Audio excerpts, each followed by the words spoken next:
Vice President Dr.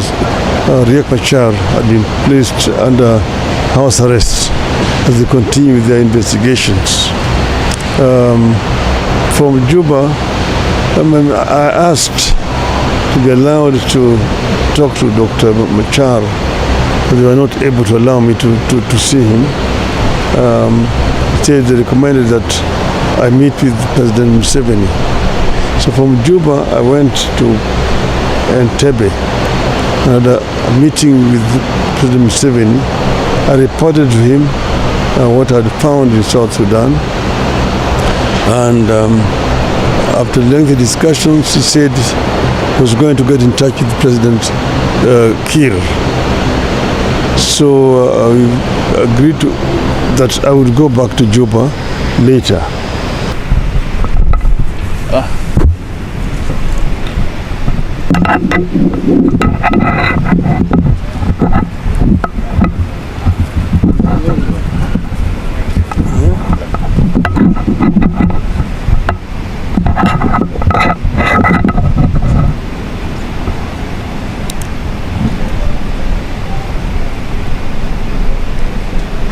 Okay, we're ready. Yeah, we are ready. Okay. Well, as I said yesterday, I went to Juba, South Sudan, as an envoy of IGAD. President Ruto had spoken to President Museveni of Uganda, Prime Minister Abiy of Ethiopia, and President Omar Gele of Djibouti. This is because of the deteriorating security situation in South Sudan. So I went to Juba and had a meeting with the President Salva Kiir of the South Sudan in his office. You know that recently the first Vice President, Mr.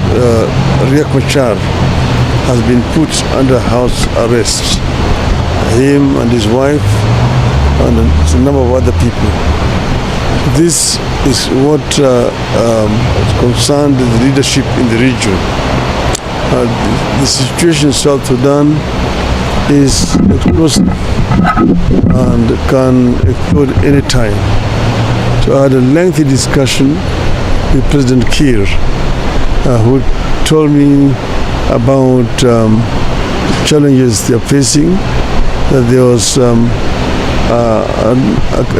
killing of a general and about 10 other people in the town of Nasir in the Upper Nile.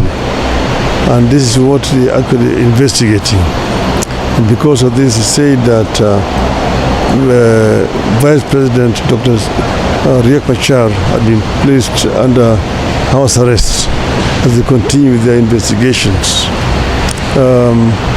From Juba, I asked to be allowed to talk to Dr. Machar, but they were not able to allow me to see him. They recommended that I meet with President Museveni. So from Juba, I went to Entebbe and had a meeting with President Museveni. I reported to him what I had found in South Sudan. And after lengthy discussions, he said he was going to get in touch with President Kiir. So we agreed that I would go back to Juba later. So I've come back here, and I just want to say that it is a work in progress. I'm going to make a report to President Ruto and Prime Minister Abiy and President Gele of my findings in South Sudan. The situation requires international attention. I'm happy with the UN for getting engaged in what is going on in South Sudan. I think it is a situation that warrants intervention by international community. Thank you. If you can say it in Kiswahili. Maybe before that, first, is it that Machar is linked to the killings of the general and the 10 other people? And And also, when are you going back to Juba for the other negotiations? They have not said that Riek is involved. They're saying that some of his supporters, but he said that some militia who are linked to him, but they have not actually made a direct connection between him and the killing of the general. So we hope that they're going to finalize this matter as quickly as possible. They say that when I go back to Juba, they will allow me. But I've said I will only go back to Juba if they allow me to meet with Dr. Riek. And I don't want to tell you right now when I'm going to go back to Juba.